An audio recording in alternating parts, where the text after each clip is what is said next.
Good morning mga lods. So, naaba mo inani nga issues sa inyo nga Facebook, no? Ang profile has issues. So guys, luan ta mo kung saan ni siya nga mawala ni siya kay na-experience sa maling nako and ganahan ako i-tutorial para makabalo pod mo. So tara, magtataghalog na lang po ako mga lods para maintindihan po ng nakakarami. So ayan, open po natin yung Facebook natin.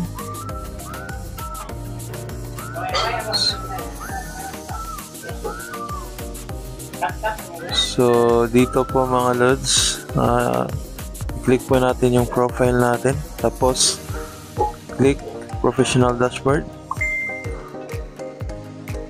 Yan, nakikita nyo po mga lods, profile has some issues, di ba? Nakikita nyo po yan.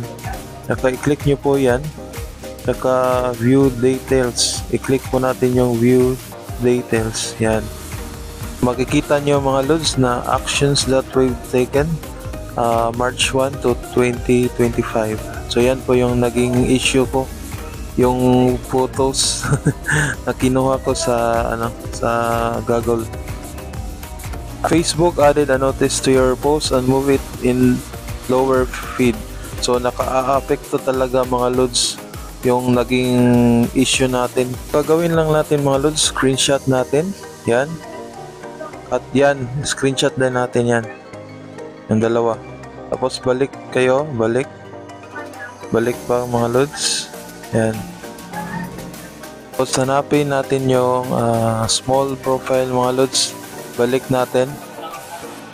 Tapos yun, yung maliit na profile pic. Yan.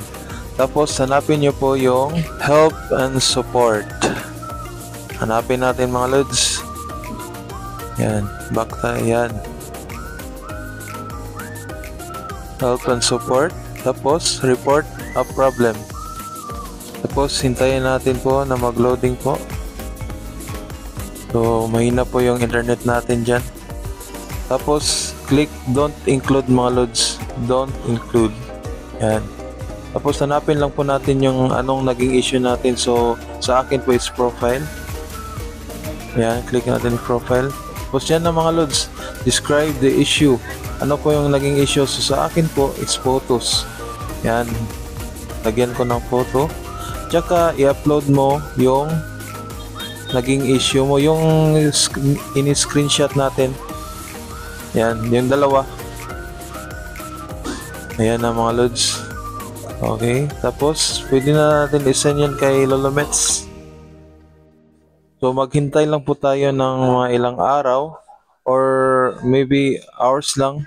So guys, sana natulungan ko po kayo sa inyong problema.